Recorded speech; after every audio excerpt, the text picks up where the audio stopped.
Sim, vinde e comprai, sem dinheiro e sem preço, vinho e leite. Isaías 55, verso 1. Você vê, eu tenho algo para vender esta noite. Eu tenho que convidá-lo para vir e comprar o que esta noite será proclamado no Evangelho. Agora, é habitual, quando as pessoas têm alguma coisa para vender, expor o artigo e descrever o seu caráter e falar das suas excelências, pois até que as pessoas estejam cientes da natureza daquilo que você expõe, não é provável que elas estejam preparadas para comprá-lo. Esse será o meu primeiro negócio esta noite. Então, o homem que tem alguma coisa para vender, em seguida, se esforça para introduzir àqueles que o ouvem o preço pelo qual ele deseja vender. Meu negócio hoje é introduzir a você o preço. Venha comprar vinho e leite sem dinheiro e sem preço. Concluirei então abordando algumas frases de séria persuasão para aqueles que desprezam a gloriosa salvação, a qual é nosso privilégio pregar, e se afastam dessas estipulações generosas, sem dinheiro e sem preço. Em primeiro lugar, então, eu tenho que pregar hoje à noite vinho e leite. Venha comprar vinho e leite. Aqui nós temos uma descrição do Evangelho, o vinho que alegra o coração do homem. Leite, a primeira e única coisa no mundo que contém todos os elementos essenciais à vida. O homem mais forte pode viver do leite, pois nele há tudo o que é necessário para o corpo humano, para o osso, para os tendões, para os nervos, para os músculos, para a carne, tudo está ali. Aqui você tem uma dupla descrição. O Evangelho é como vinho que nos faz felizes. Deixe que um homem verdadeiramente conheça a graça do nosso Senhor Jesus Cristo e ele será o homem mais feliz do mundo. E quanto mais profundamente ele bebe no Espírito de Cristo, mais feliz ele se tornará. O Evangelho, entre aspas, que ensina a miséria como sendo um dever, é falso logo no princípio. Pois Deus, quando fez o mundo, avaliou a felicidade das suas criaturas. Você não pode evitar de pensar ou contemplar tudo ao seu redor que Deus diligentemente, com a atenção mais rigorosa, procurou maneiras de agradar ao homem. Ele não apenas supriu nossas necessidades, ele nos deu muito mais. Não apenas o útil, mas até mesmo o ornamental.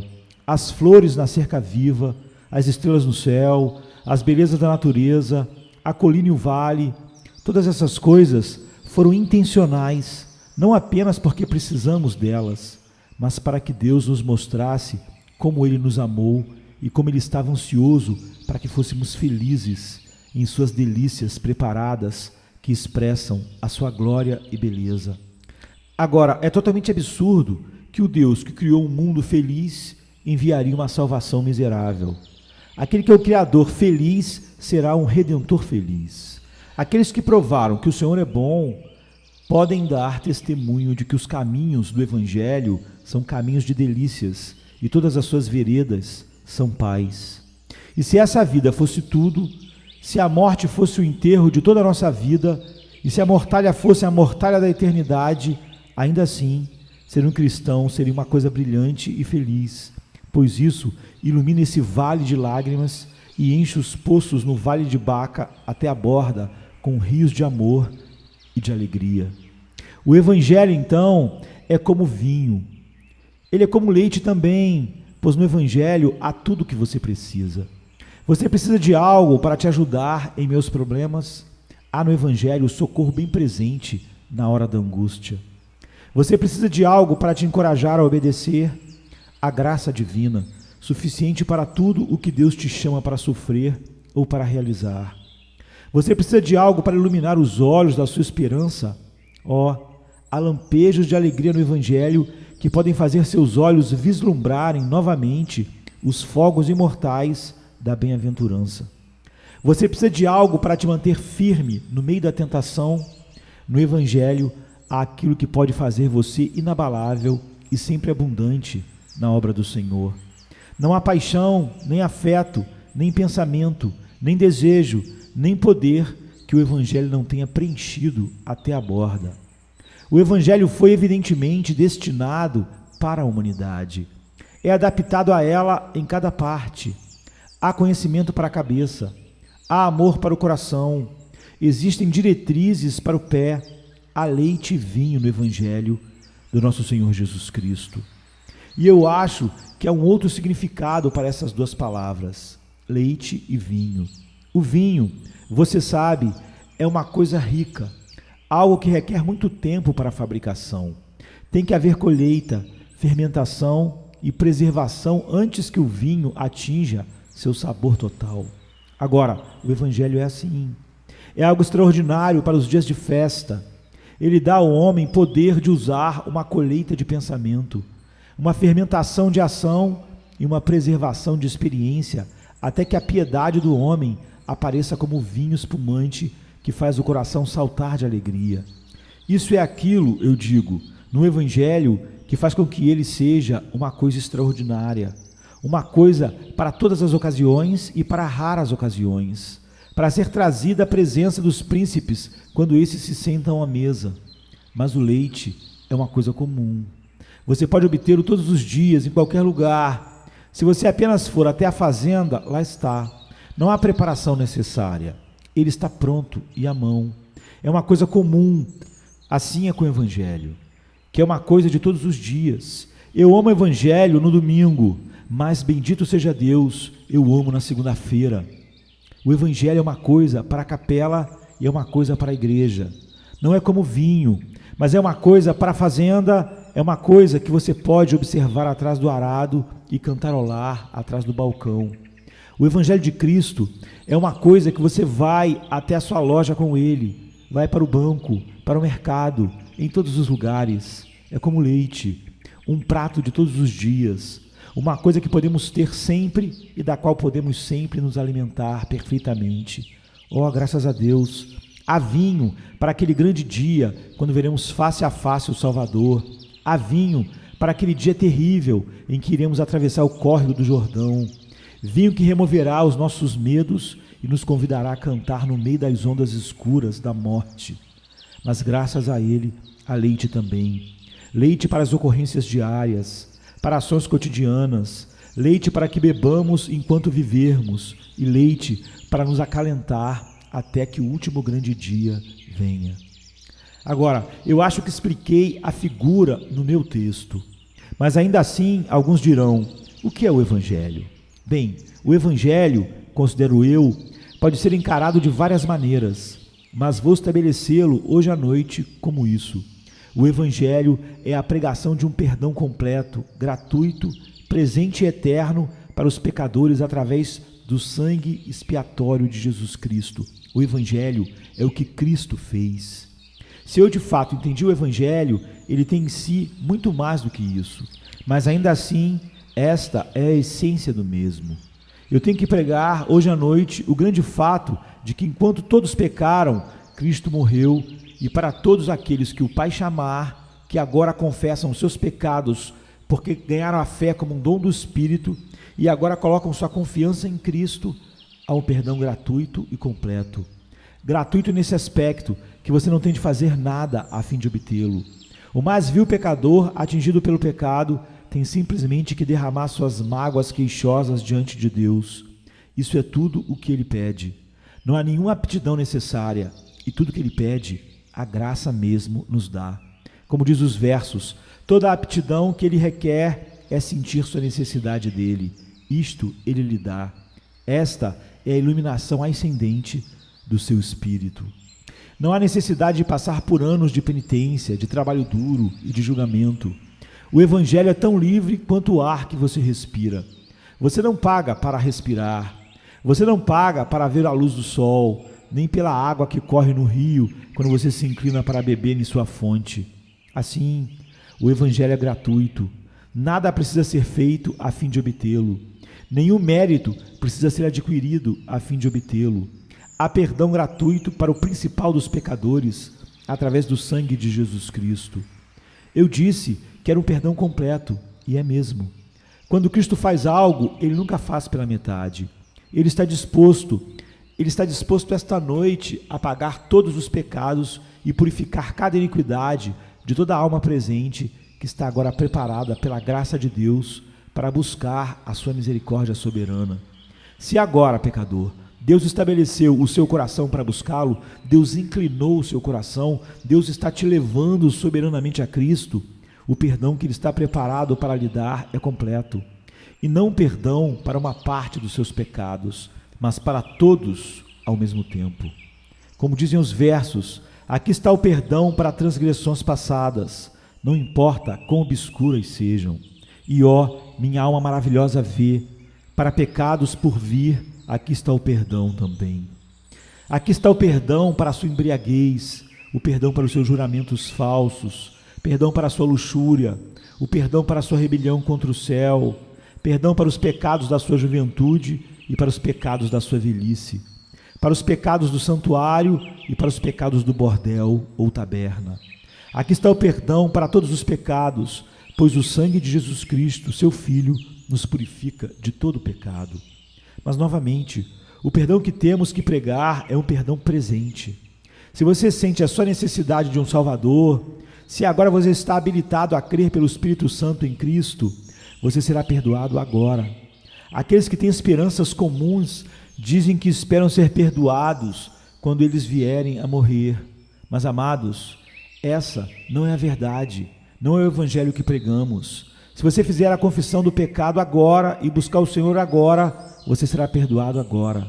É possível para um homem ter vindo aqui com todos os seus pecados pendurados ao pescoço como uma pedra de moinho, o suficiente para afundá-lo mais profundamente do que o mais profundo inferno, e ainda sair dessa porta com todos os seus pecados apagados.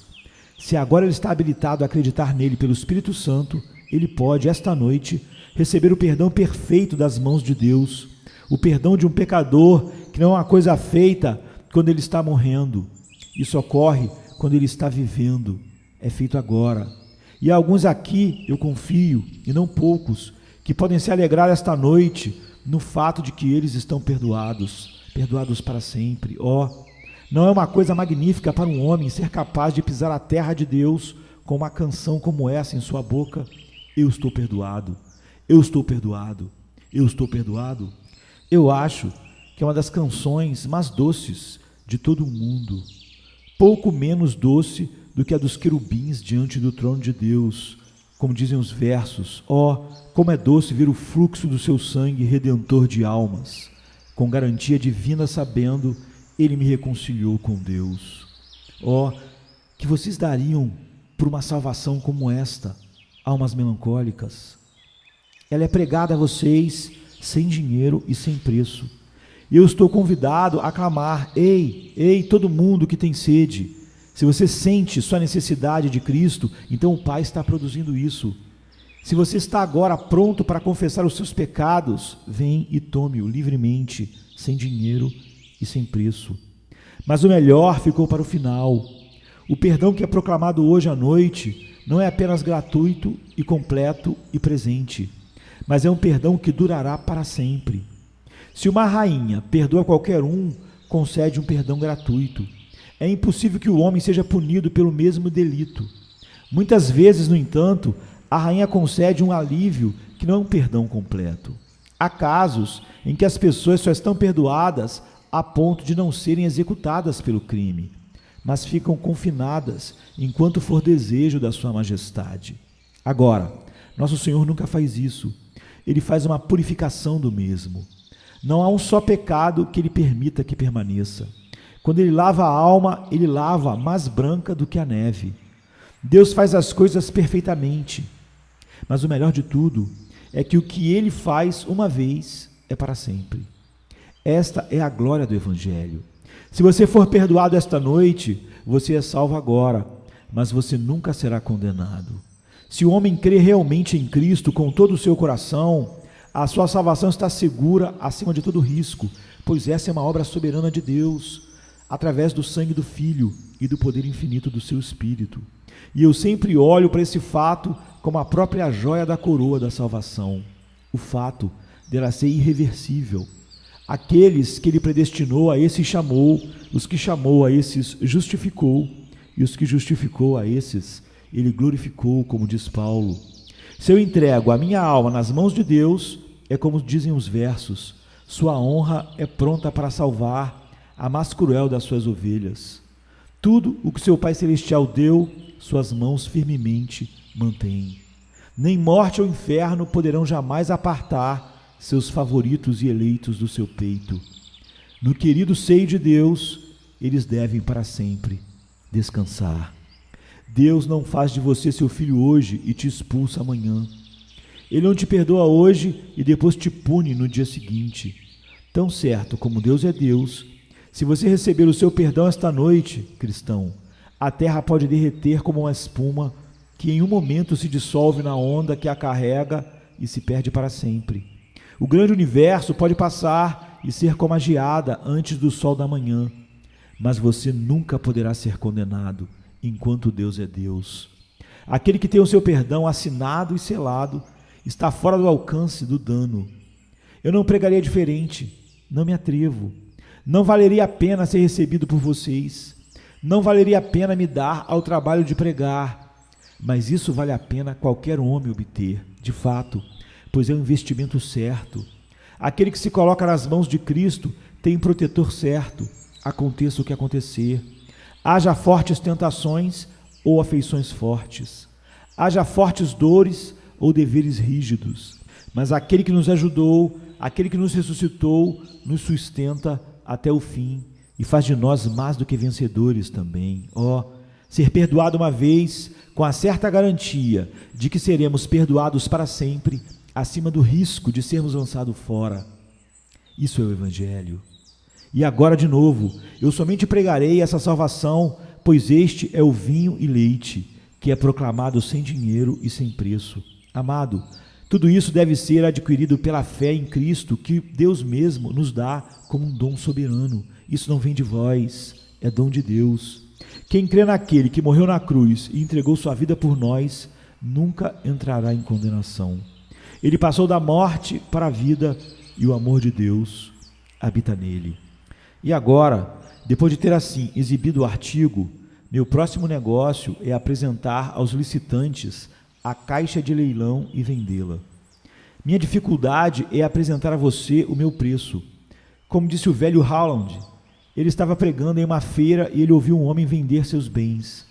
Disse ele, para aquelas pessoas ali, sua dificuldade é apresentar às pessoas o seu preço, e a minha dificuldade é apresentar a você o meu preço. Agora, aqui está um evangelho totalmente pregado sem dinheiro e sem preço. Aí vem alguém até o púlpito sagrado, transformando para o momento em uma caixa de leilão, e ele grita: eu quero comprar, o que você dará por ele? Ele estende as mãos, e que punhado ele tem? Ele tem que levantar o seu colo com muito mais, pois ele dificilmente pode segurar todas as suas boas obras. Ele tem Aves Marias e Pai Nossos, e ele tem ações sociais, ele tem isso sem número, e todos os tipos de sinais da cruz. Olha, ele tem todas as coisas que dizem que um homem bom deve ter.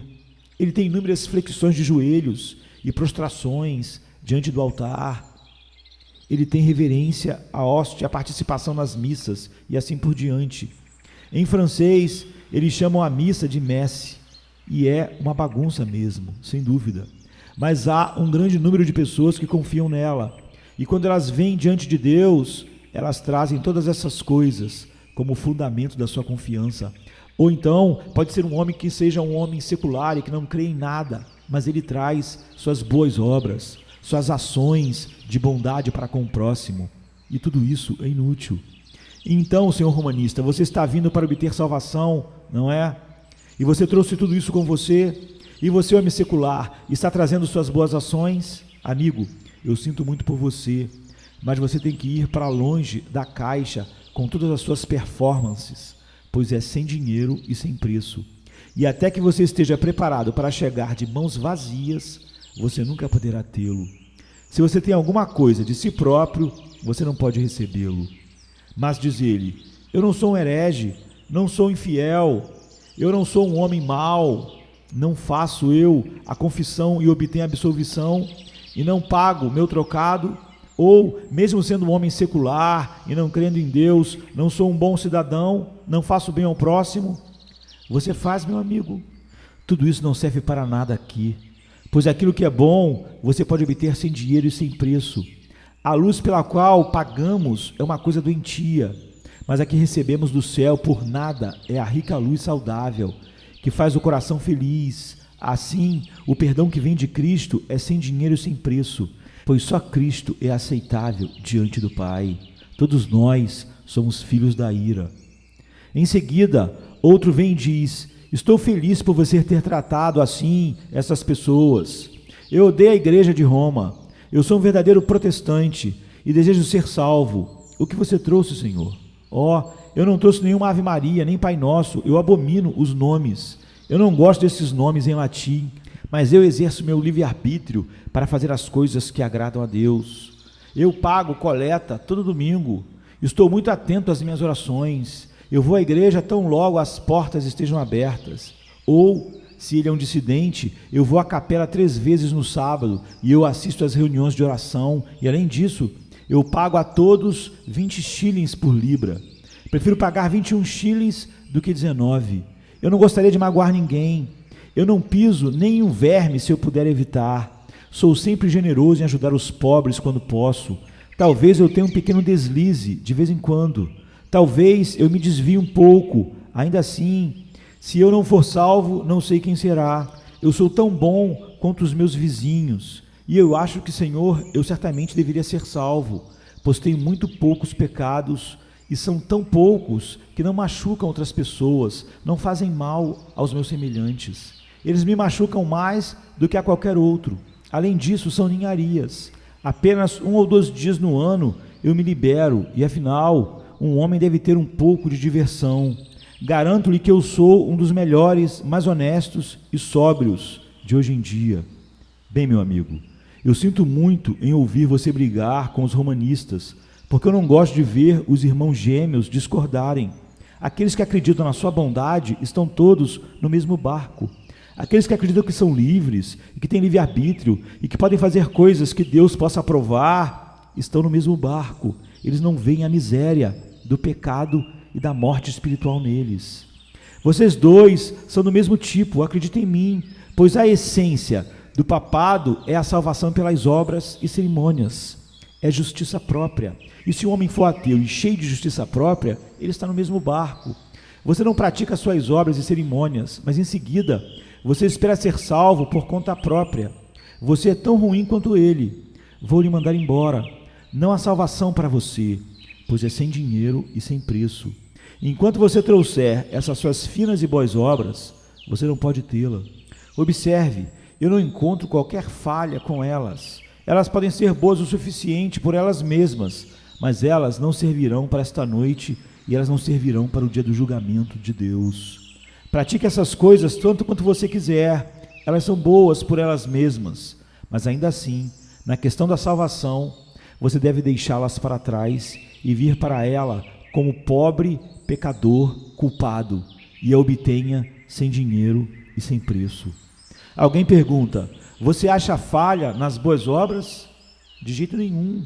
Suponha que eu veja um homem que edificou uma casa e ele fosse tolo o suficiente para estabelecer as bases com chaminés. Se eu disser: meu caro homem, eu não gosto do fato dessas chaminés serem colocadas como fundação, você não diria que eu encontrei a falha nas chaminés, mas que eu achei uma falha quanto ao homem colocá-las no lugar errado.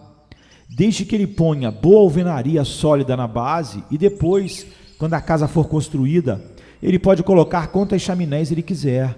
Assim, com as boas obras, elas não servem para uma fundação, elas não recomendam você diante de Deus.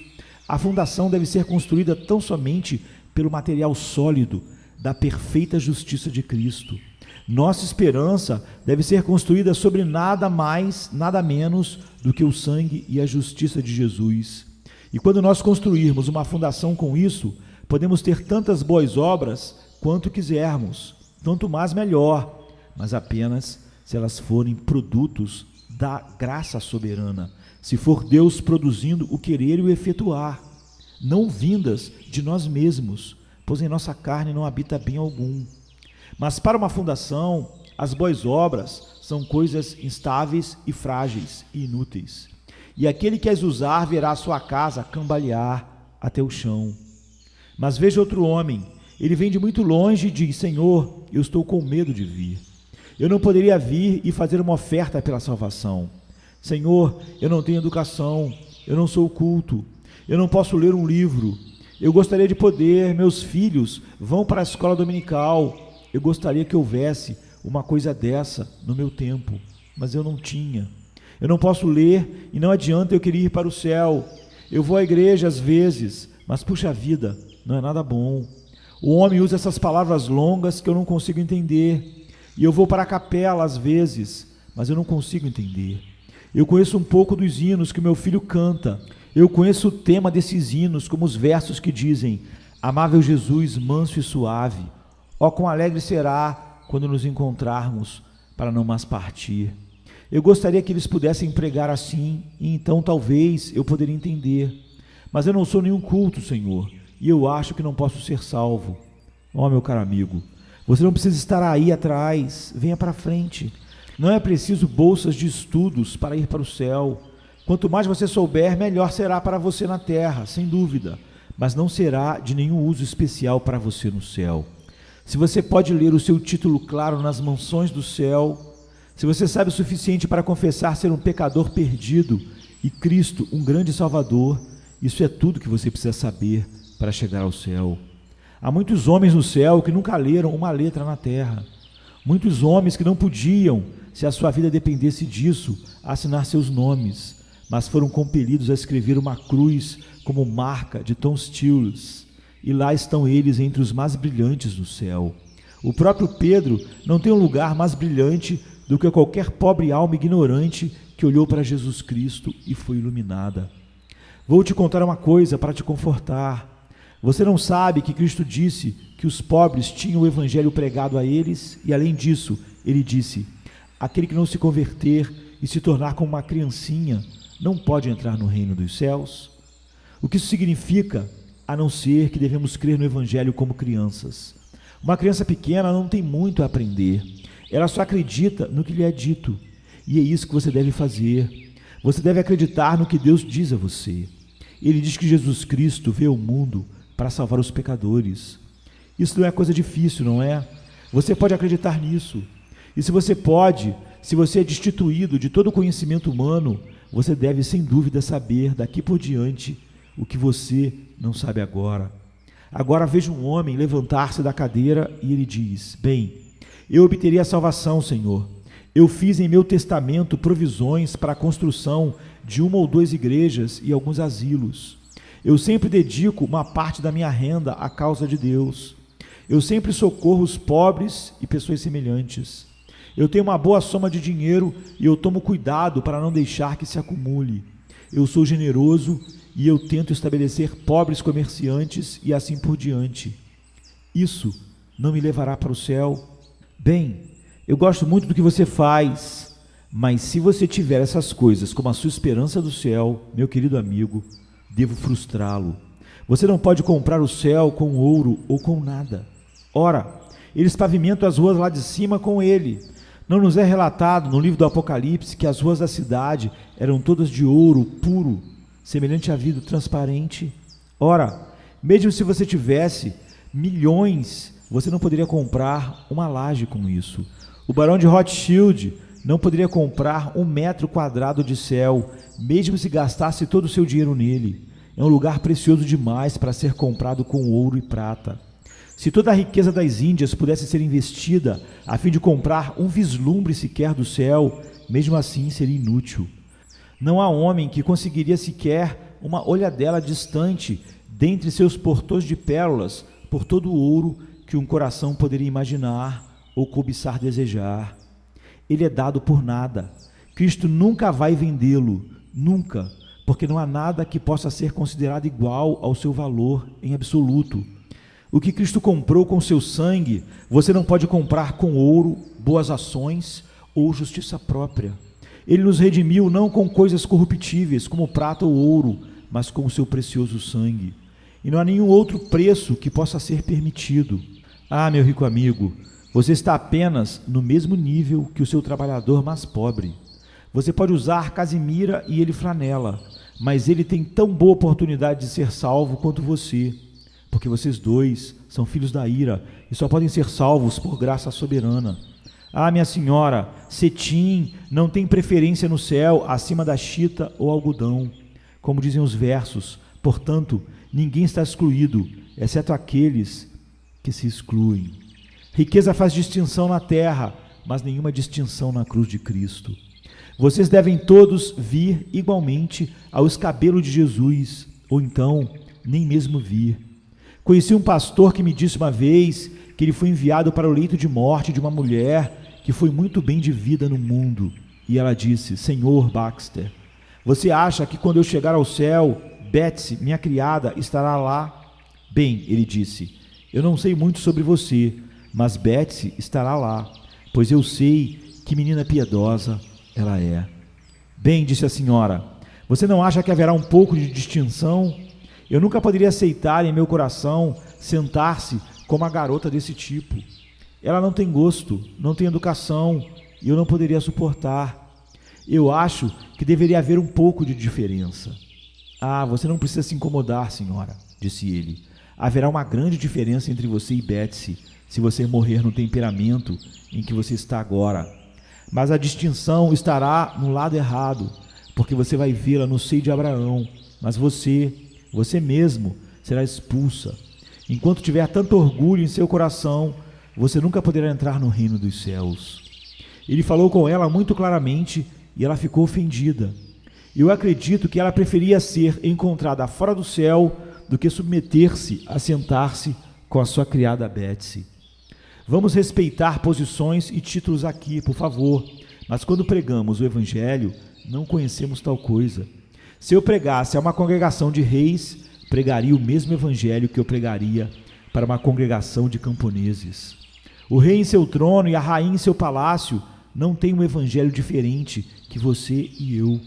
Não importa o quão humilde e obscuro sejamos. Ali está a porta do céu totalmente aberta. Há uma estrada real de reis para nós, uma estrada que é tanto para os pobres quanto para os ricos. Assim é o reino dos céus, sem dinheiro e sem preço. Agora eu ouço meu amigo ali dizer, bem, eu gosto disso, mas ainda assim eu acho que posso chegar, e embora eu possa dizer com você, como dizem os versos, nada em minhas mãos trago, simplesmente a tua cruz me seguro. Ainda assim eu posso dizer isso, eu tive uma experiência profunda, Senhor. Eu fui levado a ver a praga do meu próprio coração e eu senti muito. Quando eu venho a Cristo, eu confio muito em meus sentimentos. Eu não acho que você está certo em chamar todos os tipos de pecadores para vir a Cristo, mas você está certo em chamar a mim, porque eu sou o tipo certo. Eu acho que certamente devo ter uma comissão especial para vir, pois eu tenho uma experiência tal que se eu fosse escrever a minha biografia, você diria, esta é uma boa experiência, este homem tem o direito de vir a Cristo. Bem, amigo, lamento incomodá-lo, mas você é obrigado a fazê-lo.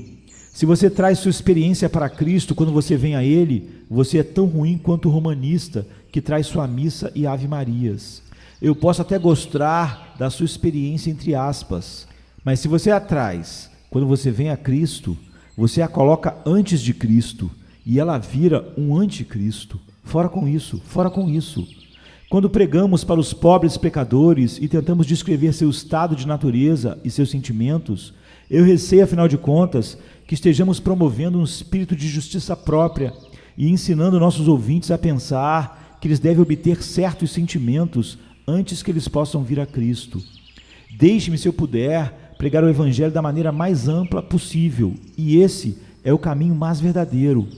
Cristo precisa tanto dos seus sentimentos quanto do seu dinheiro, e isso não é nada. Como dizem os versos, toda a aptidão que ele requer é sentir sua necessidade dele. Sim, mas espere, isso ele lhe dá. Esta é a iluminação ascendente e soberana do seu espírito. Você deve vir a Cristo para ter tudo. Você não deve dizer, bem, eu vou acreditar em primeiro lugar e em seguida vir. Não, venha a Cristo para ter fé verdadeira. Você deve olhar para a cruz para ter até mesmo uma noção de pecado. Nós não sentimos muito os nossos pecados antes de vir à cruz, mas os sentimos bastante depois, e essa é a obra do Espírito. Nós olhamos para Cristo em primeiro lugar, então o arrependimento flui de nossos olhos lacrimejantes. Lembre-se, Se você for a qualquer outro lugar para encontrar um Salvador, você está no caminho errado. Se você tentar trazer alguma coisa para Cristo, como diz um provérbio familiar, é como trazer carvão para Newcastle. Ele tem muito.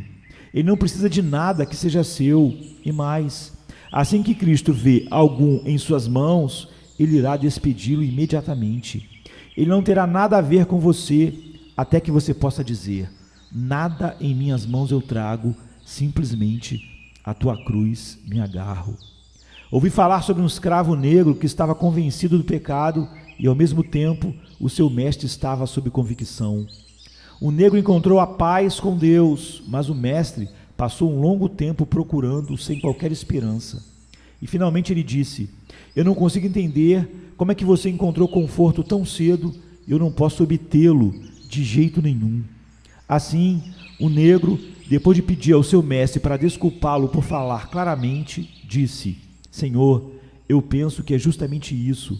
Quando Jesus diz: venha, ele disse: eu te dou uma justiça que te veste da cabeça aos pés. Eu, pobre negro, olho para mim, todo coberto com trapos imundos, e digo: Senhor, veste-me, estou nu, e me desfaço dos meus trapos. Agora, Senhor, você não está tão mal assim. Quando ele diz: venha a você, você olha para o seu casaco e você diz: bem, ele precisa de um pouco de remendo, mas eu acho que dá para usar um pouco mais. Há um grande buraco aqui, mas um pouco de costura vai deixá-lo novo em folha. Então, Senhor, você mantém seu casaco velho, você continua a costurar e você nunca terá conforto. Mas se você o tirasse, você teria o conforto de uma só vez. É justamente isso. Estamos tentando conseguir alguma coisa antes de vir a Cristo. Agora, eu ouso dizer que nessa congregação eu tenho uma centena de diferentes fases dessa estupidez singular do homem. O desejo de trazer algo para Cristo. Diz alguém, eu viria a Cristo, mas eu fui um pecador muito grande. Ego, de novo, Senhor, isso é o ego. Você ser um grande pecador não tem nada a ver com isso. Cristo é um grande Salvador. Não importa o tamanho do seu grande pecado, sua misericórdia é maior do que ele. Ele convida-o simplesmente como um pecador tão grande quanto você é. Seja você grande ou pequeno, ele te convida a vir a ele e receber sua salvação sem dinheiro e sem preço. Outro diz: mas eu não sinto o suficiente. Ego novamente. Ele não te pergunta sobre os seus sentimentos. Ele simplesmente diz: olhai para mim e sejam salvos todos os confins da terra. Mas, Senhor, eu não posso orar. Ego novamente. Você não será salvo por suas orações. Você é salvo por Cristo e seu trabalho é simplesmente olhar para Cristo. Ele ajudará você a orar depois. Você deve começar pelo lugar certo, se apegando apenas à cruz e confiando ali. Mas diz outro: se eu me sentisse como tal e tal se sentiu naquele momento, ego, mais uma vez ego. Porque você fala assim: é para Cristo que você deve olhar, não para si mesmo e nem para outra pessoa. Sim, você diz, eu acho que ele receberia qualquer um além de mim. Por favor, quem lhe deu qualquer licença para até mesmo pensar nesse assunto? Será que ele não diz: aquele que vem a mim, de maneira alguma lançarei fora? Ora, você está levando a sua alma à ruína eterna pensando assim.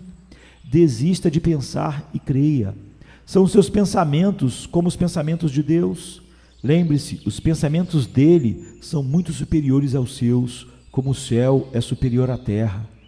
Mas, alguém diz, eu tenho procurado e eu não o encontrei. Caro amigo, você pode verdadeiramente dizer que veio a Cristo sem nada em suas mãos e olhou somente para ele e ainda assim ele o lançou fora? Você ousa dizer isso? Não. Se a palavra de Deus é verdadeira e você diz a verdade, você não pode dizer isso. Eu me lembro como isso atingiu o meu coração quando eu ouvi minha mãe dizer isso uma vez para mim. Eu já tinha passado alguns anos buscando a Cristo e eu nunca conseguia acreditar que Ele me salvaria. Ela disse que tinha ouvido muitas pessoas jurarem e blasfemarem contra Deus, mas uma coisa que ela nunca ouvira falar, ela nunca tinha ouvido um homem dizer que ele tinha buscado a Cristo e Cristo o havia rejeitado. E, ela disse, eu não acredito que Deus permitiria que qualquer homem vivesse para dizer isso. Porque se um homem busca a Cristo de verdade, foi o Pai que o está levando a Cristo. Então como seria possível buscar Cristo de verdade e não ser salvo? Bem, eu pensei que eu poderia dizer isso. Eu pensei que eu tinha buscado a ele e ele havia me rejeitado. E eu determinei que diria isso, mesmo que destruísse a minha alma.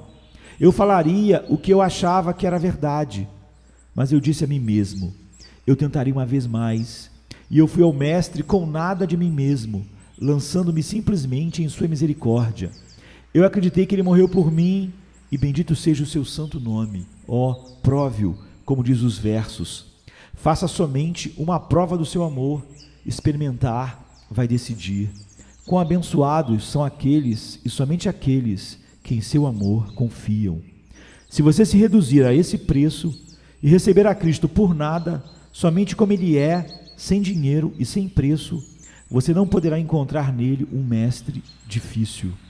Agora, eu tenho que usar alguns argumentos com vocês e que Deus possa aplicá-los aos seus corações. Gostaria, em primeiro lugar, de falar com alguns de vocês que nunca nem mesmo pensam sobre essas coisas. Vocês vieram aqui para ouvir a palavra de hoje, porque é pregada em um lugar estranho para vocês. Caso contrário, vocês não estariam na casa de Deus. Muito raramente vocês se afligem com questões como essas. Vocês não se fazem muitas perguntas sobre isso, porque vocês sentem que seria uma coisa estranha para vocês se vocês tivessem que pensar muito sobre a alma de vocês, a vida de vocês diante de Deus. Vocês sentem que haveria uma necessidade de uma mudança de vida em vocês, pois pensamentos assim e seus hábitos atuais não combinariam muito bem, não ficariam muito bem juntos.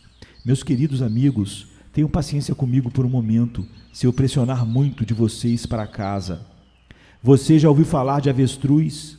Quando o caçador o persegue, o pobre pássaro bobo voa tão rápido quanto pode, e quando ele vê que não há nenhuma maneira de escapar, o que ele acha? O que ele faz? Ele enterra a cabeça na areia e então pensa que está seguro, porque ele fecha os olhos e não pode ver. Não é isso exatamente o que você está fazendo? A consciência não deixará você descansar, e o que você está tentando fazer é enterrá-la. Você enterra a cabeça na areia. Você não gosta de pensar. Ah, se pudéssemos levar os homens a pensar, que coisa maravilhosa teríamos feito. Essa é uma das coisas, pecador, que sem Cristo você não se atreve a fazer. Você pensa? Você pensa? Temos ouvido falar de homens com medo de ficar sozinhos meia hora por causa de pensamentos terríveis demais para ele. Eu desafio qualquer um de vocês que estão sem Deus a passarem uma hora nesse lugar, ou no balcão, ou em sua própria casa, e apenas mastigar esses pensamentos, ruminá-los. Eu sou um inimigo de Deus.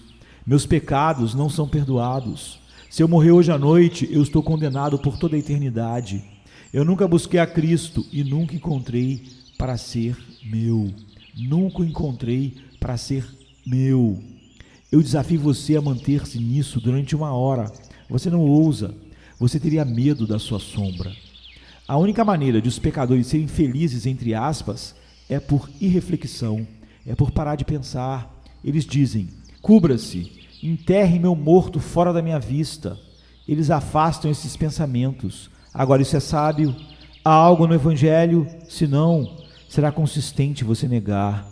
Mas se a Bíblia é verdadeira, se você tem uma alma que viverá para sempre, é racional, é sensato, é prudente estar negligenciando a sua alma eterna. Se vocês sofreram em seus corpos a fome, vocês não precisariam de muitos argumentos, não é? Para induzi-los a comer? Precisariam? Mas aqui estão suas almas a perecer, e ainda nenhuma língua mortal pode persuadi-lo a atendê-la.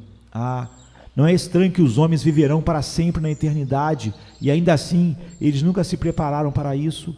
Ouvi dizer de um certo rei que tinha um tolo em sua corte, que fez muitas brincadeiras alegres, um bobo da corte. Um dia o rei lhe deu uma vara e disse, guarda isso até encontrar um tolo maior do que você mesmo. Por fim, o rei veio a morrer, e quando ele estava morrendo, o bobo da corte veio até ele e disse, mestre, qual o problema? Eu vou morrer, disse o rei. Vou morrer? Onde é isso? Eu vou morrer, homem. Não ria de mim agora. Por quanto tempo você vai ficar lá? Bem, onde eu vou viver para sempre. Você tem uma casa lá? Não. Você fez as preparações para a viagem? Não. Você tem qualquer provisão que seja, já que você está indo morar em um lugar por tão longo tempo? Não. Aqui, pegue a vara. Mesmo sendo um bobo, um tolo, eu tenho me preparado. Eu não sou tão tolo a ponto de ter que viver em um lugar onde eu não tenho uma casa. Cristo tem preparado para o seu povo uma mansão no céu. Ele é a nossa morada. Havia muita sabedoria na linguagem do bobo da corte. Deixe-me falar com você, mesmo que seja da maneira dele, mas muito mais sério. Se os homens hão de viver para sempre no céu ou na eternidade, não é um estranho, selvagem e frenético fenômeno de loucura intolerante que eles nunca pensem no mundo vindouro? No dia de hoje eles pensam, mas quanto ao eterno, eles afastam esse pensamento, eles fogem dele. O tempo e as suas bugigangas pobres e seus brinquedos enchem o coração, mas a eternidade, aquele morro sem uma ápice, aquele mar sem um litoral, aquele rio sem fim sobre o qual eles hão de navegar para sempre, nem lhes passa pela cabeça. Você pode fazer uma pausa por um momento e lembrar que você tem que navegar para sempre, e você deve navegar sobre as ondas ardentes do inferno, ou então sobre fluxos de espumantes de glória. O que será com você? Você terá que considerar isso em breve. Antes que muitos dias e meses e anos se passem, Deus dirá a você: prepare-se para conhecer o seu Deus. E pode ser que a convocação venha para você quando você estiver em luta de morte, quando o fluxo do Jordão estiver gelando o seu sangue e seu coração estiver afundando dentro de você por causa do medo. O que você fará então? O que você fará nos inchaços do pecado no dia em que você estiver estragado? O que você fará quando Deus há de trazer você a julgamento? E agora eu tenho a tarefa agradável de terminar me dirigindo a homens de outro caráter. Ah, amigo, você não é descuidado. Você tem muitos pensamentos e eles causam dor em você. Mas embora você ficasse feliz em se livrar deles, você tem medo de fazê-lo. Você pode dizer: ah, eu sinto que seria bom para mim se eu pudesse me alegrar em Cristo. Eu sinto que eu ficaria feliz se eu pudesse ser convertido. Amigo, eu estou contente de ouvi-lo dizer isso. Onde Deus começou o trabalho em um coração impressionado, eu não acho que Ele vai deixá-lo até que Ele tenha terminado. Agora, eu quero falar com você muito sério esta noite, apenas por um minuto. Você sente a sua necessidade de um Salvador. Lembre-se, Cristo morreu por você. Acredite nisso, sim. Lá está Ele pendurado em sua cruz morrendo. Olhe para o seu rosto. Ele está cheio de amor, derretendo com perdão.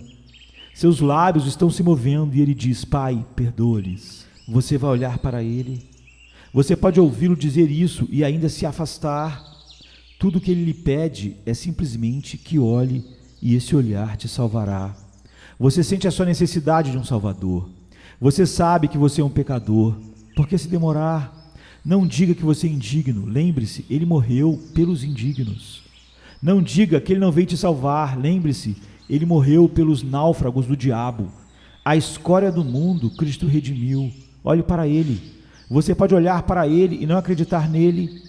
Você pode ver o sangue escorrendo por seus ombros, escorrendo de suas mãos e lado, e não acreditar nele.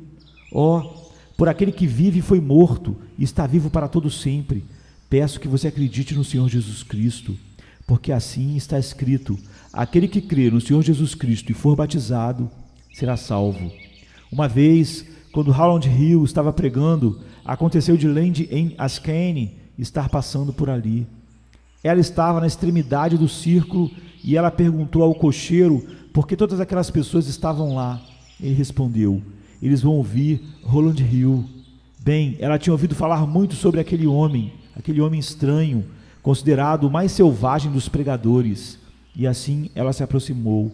Mal Rowland Hill a viu, ele disse: venham, eu farei um leilão, eu venderei Lady Anne Askane. Ela, claro, parou e ela se perguntou de que maneira seria vendida. Quem vai comprá-la? Acima vem o mundo. O que você daria por ela? Eu vou dar-lhe todas as pompas e vaidades desta vida. Ela será uma mulher feliz aqui. Ela será muito rica. Ela terá muitos admiradores.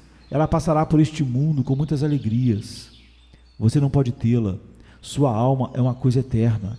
É um preço muito baixo o que você está oferecendo.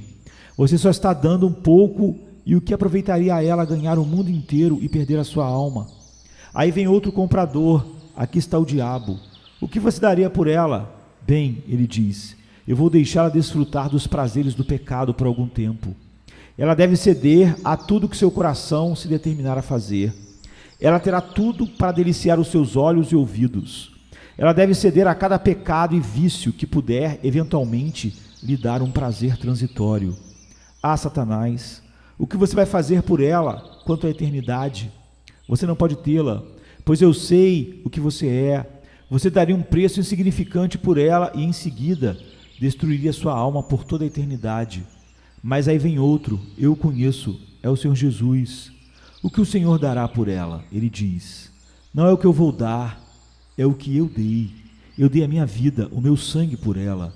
Eu comprei-a com um preço e eu vou dar-lhe o céu para todo sempre.